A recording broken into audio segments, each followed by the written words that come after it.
The first dump truck arrived at 6:47 a.m.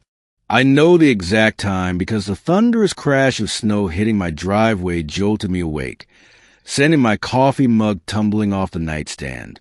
I stumbled to a window, my breath fogging the frozen glass, and watched in disbelief as a massive red truck with Riverside Estates HOA emblazoned on the side raised its bed, depositing what looked like half a mountain of snow directly onto my property. What the hell? I yanked on my boots and coat, not bothering to tie the laces, as I rushed outside into the biting January air. The truck driver, a middle-aged man with a scraggly beard, barely glanced at me as he lowered the bed. Behind him, I could see two more trucks lined up on the street, their beds full of dirty, compacted snow. "Excuse me," I shouted over the rumbling engine. "What do you think you're doing?" He gestured toward a woman in a pristine white parka, standing at the edge of my property line, clipboard in hand. Patricia Moreland, president of the Riverside Estates HOA. Of course. I marched over to her, my boots crunching through the fresh snow. "Patricia, you're dumping snow on my property. My private property." She didn't even look up from her clipboard. "We're simply utilizing available space for snow removal operations. The community needs its streets cleared." "Available space? This is my land."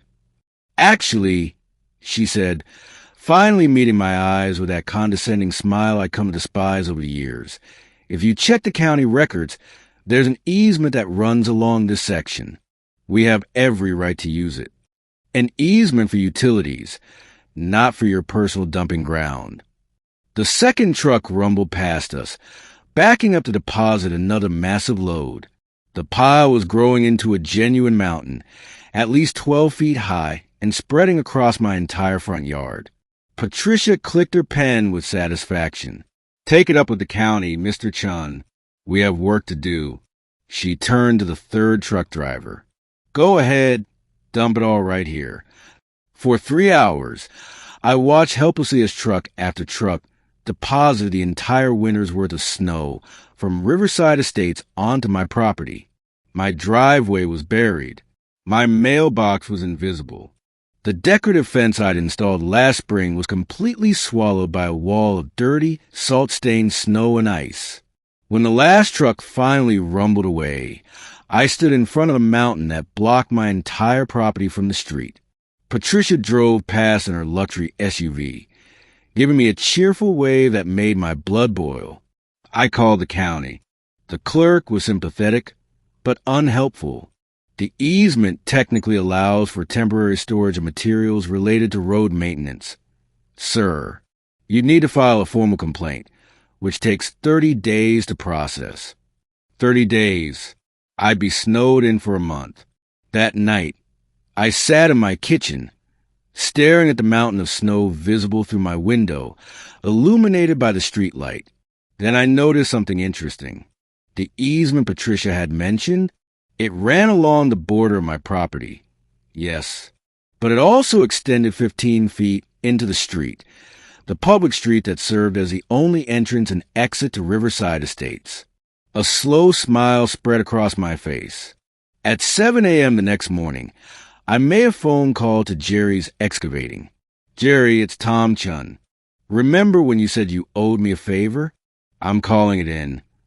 By 9 a.m., Jerry's entire fleet, 3 excavators and 2 dump trucks, arrived at my property. I met him at the street, blueprint of the easement in hand. "You're sure about this, Tom?" Jerry asked, though he was grinning. "Absolutely sure. According to the county records, this easement is legal space for temporary material storage. I'm just exercising my rights." We got to work. The excavators rumbled to life with a satisfying roar.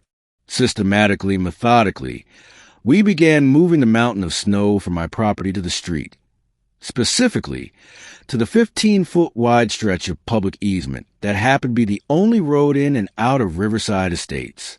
The snow wall grew quickly, 8 feet high, 10 feet, 12 feet, We packed it down, making it dense and solid.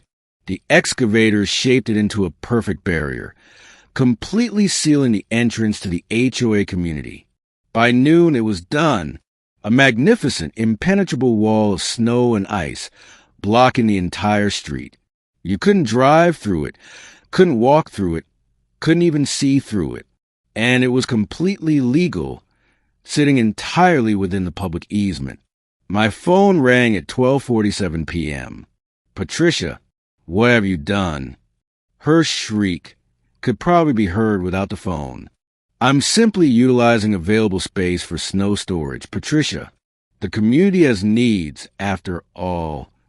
You can't. We have elderly residents who need to get to doctor's appointments. The mail can't be delivered. You've trapped an entire neighborhood. I leaned against my now visible mailbox, admiring the handiwork. Interesting. So you're saying it's a problem when someone dumps snow somewhere inconvenient without permission? Silence. Then, in a much smaller voice, what do you want? I want an apology. A written one, posted to the community board. I want the HOA to pay for all damages to my property, including my fence and driveway. And I want a legally binding agreement that my property will never be used for your snow dumping again. Fine. Just remove this wall.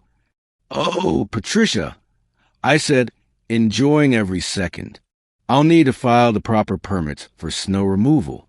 That takes 30 days to process. 30 days. Or, I continued, you could have your HOA crew remove it. Today, right now, as a gesture of good faith before we sign our little agreement. I could hear her breathing heavily on the other end. I'll have trucks there in an hour. They arrived in 45 minutes. By sunset, my property was clear. My driveway was pristine. My fence was scheduled for repair, paid for by the HOA.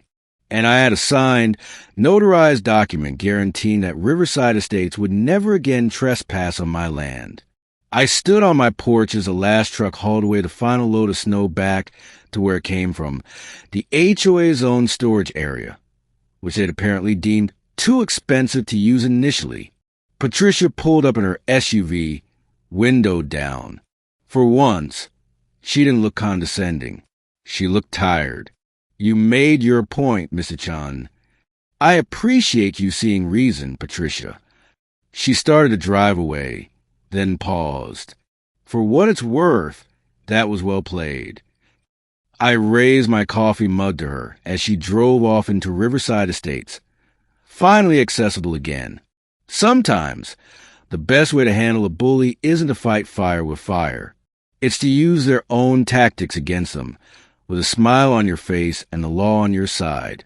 I took a sip of my coffee and watched the sun set over my snow-free property, finally able to appreciate the winter landscape in peace.